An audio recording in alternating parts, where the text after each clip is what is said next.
Hello, welcome to Drinks with Ron. I'm Ron, and about to crack into a Regal Braun Light. I've had Regal Lager recently. It's a German-style beer, straightforward beer. Pretty good. It's about 10 change for a 30-pack. No way you can go wrong there, even if it's bad, which it isn't. So I figured I'd try the light. So you light beer drinkers, you want a good cheap beer, Regal Braun Light. That's my ringing endorsement. Anyways, I always want to say it wrong intentionally. I don't know why. It's kind of like sounding like a hillbilly. Anyway, that's not why we're here. My brother came up a month or so ago and took my daughter uptown while she was getting a sandwich at the local sandwich purveyors. I was telling him some stories, and he was laughing so hard that he was crying by the time we were done. So, I guess I'll just come right out with it. I am what is known as a revenge ninja. That's right. If you piss me off, you're probably going to know about it. I got a big mouth. You'll know. If you really piss me off, you'll really know about it. And if you really, really piss me off, you probably won't know about it. Because I will tuck that nugget away. And I'll stay calm. Because, number one, don't want to be a suspect. That's the thing. Guy who freaks out, that's the guy who's getting blamed. So you stay calm. Don't make any waves. Don't draw any attention to yourself. Part two. I said, store it away. You have to have a long memory and a lust for revenge. Check and check. 3. You have to be creative. You don't just, go take a dump on somebody's bumper, although that works. I mean, if that works for you, go for it. You want to be subtle, which leads me to the fourth point. You want to leave no trace. That's where the ninja part comes in.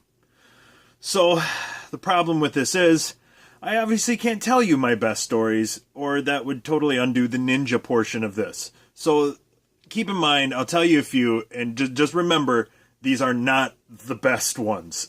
These are the ones that are A, tame enough, and B, have exceeded the statute of limitations that I'm comfortable enough ratting myself out without giving one of my steps away. So, I'll tell you this one. I was driving by a construction site years ago. Just gotten off work. Somebody's making a left turn. I went to go around them. There was a form set up for pouring concrete for the curb, and in this form there was a bunch of nails sticking out 3-4 inches. Nothing was flagged. I got too close, side of my tire. So there I am on the side of the road. Luckily my buddy Craig shows up, and if you knew my buddy Craig, let's just say I wasn't worrying about it much later. But anyway, I called these guys, basically said, hey, you owe me a tire. They thought I was crazy, so I took videotaped evidence of the thing, of my tire, showing there's no flag, set up a meeting, and they didn't show up. It just blew me off. I was there, date and time, fucking nothing. So I called, nobody ever answered, nobody ever got back to me. I was like, dude, I wanted a $10 junkyard tire from the old school West End salvage. I'm not hitting you up for 4 new white walls, buddy. It wasn't... Anyway, so I was out road tripping on my way back into town, and might have had a couple. I don't know. Say statute of limitations. Anyway, I got a hankering for revenge, and on my way past the site, they had one of their little stands with the stripes reflective. I pulled over and whipped that bitch in the back seat. It's a little taste of quick revenge. I didn't need it. I got no use for it. Didn't want it. Then I had evidence I had to dispose of. So that's kind of the way you don't want to go. But I'll tell you what happened. About 2 years later, I was moving out of a place I lived, and I was going through papers, throwing stuff away, and I found this guy's phone number.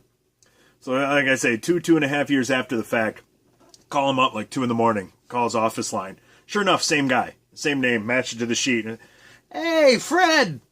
That was his name, or, that's what we're going to say was. Hey, Fred! how's it going? You don't remember me, but some years back you screwed me over and blah, blah, blah.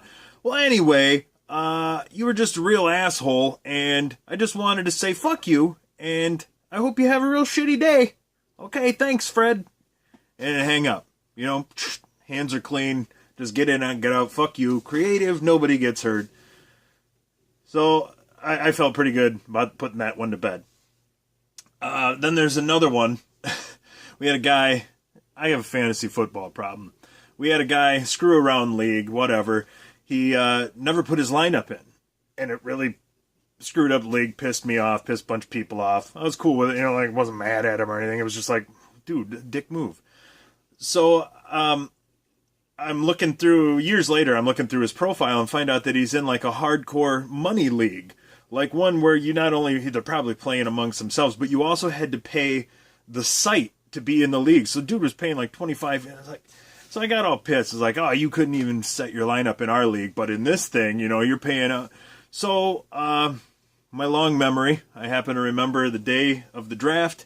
He didn't have a sign-in. He had to create an account. I saw the name and happened to remember the password. So his display picture may or may not have been a giant nutsack. Not saying whose. I'm just saying that at some point, his display picture for not only that fantasy football league, but everything attached to that account was a picture of someone's large, hairy nuts. That went on for a few days. Eventually, I was caught and switched back. So I stealthily got out of there, and that's it. I got my revenge. Quick, efficient. Enough time had passed. I wasn't a suspect. Got in, get out. No blood on my hands, and it was funny and not harmful. So that, my friends, is how you become a revenge ninja. So for Drinks with Ron, I'm Ron, signing off.